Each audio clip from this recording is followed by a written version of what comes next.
Hello guys, nandito na naman ako syempre. At eto, pag-usapan naman natin itong itong si Joey Di Viver.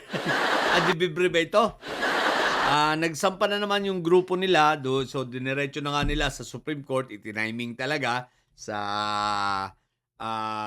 anong tawag dito? Hearing nitong confirmation of charges kay Fentaboy, ano? Talagang syempre umeksena sa Supreme Court. At isinampa na nga nila itong kanilang petisyon, no? Ewan ko, habeas corpus pa, hindi ko na iniintindi kung ano sinampa nito dahil unang-una, most and academic na, no? Moot and academic na. Moot and academic na, bakit ka pa magsasampa kahit anong gawin, wala namang gagawin ng Supreme Court na action dyan. Dahil unang-una, paano mo pa, kaya ba ng Supreme Court pabalikin si Fentaboy? Di ba? Wala na yan. Matik na yan. Kalokohan na lang yan. Pero ito ang mas nakakaintriga, guys, ha? Mga didilis, 32 million kayo. Sinimulan nyo ang pagpapaperma ng November. Kung tutuusin, ang nakuha ninyong perma, may kasama pa dyan mga bata, ha? Kasama pa ang mga bata, plus nagbayad pa ng mga 500 sa may payatas. Yun, talagang sigurado ako doon sa gym sa may payatas, 500 bawat isang peperma. Isipin nyo, ang nalikom nyo lang na perma, 162,561. Ang iba pa dyan, mga replicate. Ang isa, replicate, ang iba, duplicate. Di ba, ibig sabihin, doble-doble pa. 162,561 simula November. What the heck? Yung 162,000 na yan, dapat sa Maynila lang yan eh. Maynila lang yan, kuha nyo na yan eh. Umiikot pa kayo ng pagkadami-daming lugar. Ngayon, ang tanong ko, nasan yung 32 million ninyo? Maliwanag. Sabi nyo, may 32 million kayo na bakit yan lang? Sinimulan nyo ng November, yan lang? Tapos kung makapagyabang kayo, ang dami nyo, sabi nyo. Yan ang dahilan. Kaya kapag may rally kayo, walang pumupunta, walang sumisipot, dahil wala naman talagang sisipot. Yung permang yan hindi pa yan sigurado kung tunay yan Tulad nga ng sinabi ko, yung iba dyan, duplicate, yung iba, replicate, mga ginaya-gaya na. Diba? Iisang tao ang pumirma, pero 20 pangalan ang ipinirma. Tampered. What the heck?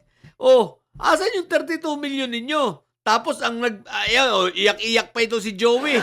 Nagdrama-drama pa. Di lalo nang minalas. Hindi na nga naligo tapos nagdrama-drama pa ron. Di ba? Di lalo lang kayo supply. What the heck? Pero ito guys, sa mga bobong didilis dyan, hindi ba kayo nahihiya sa inyong sarili? Napanay ang sigaw ninyo na marami kayo, pero ayan lang, 162,000. Sabi ko nga, hindi pa totoong perma lahat yan. Yan buong effort ninyo, yan lang ang nagawa ninyo. Ang target ninyo, 500,000 na nga lang Alam nyo ba kung ilang porsyento ang 500,000 sa voters natin itong nakaraan na 68 million? Kwentahin nyo na lang. Kayo nang bahala. Dahil ang 10%, 6.8 million 500,000, ilan yun? Diba? Wala pang 1%. Dahil ang 1%, 680,000. Tapos sasabihin nyo, 32 million kayo, sasabihin nyo, si Inday Sayad, ang survey, ilan? 30%. Ayan wala pang 1% yung pumirma. Paano kayo magkakasurvey ng 30%? Ito ang masakit na katotohanan sa inyo na ayaw ninyong tanggapin dahil bobo nga kayo. Sa bagay, tama rin lang yan. Huwag kayong aalit sa pagiging bobo at sa pagiging tanga dahil tulad na madalas kong sabihin, mawawala ng spice ang ating politika. Kailangan talaga may bobo at may tanga. Yun, doon kayo nabibilang sa mga bobo at tanga.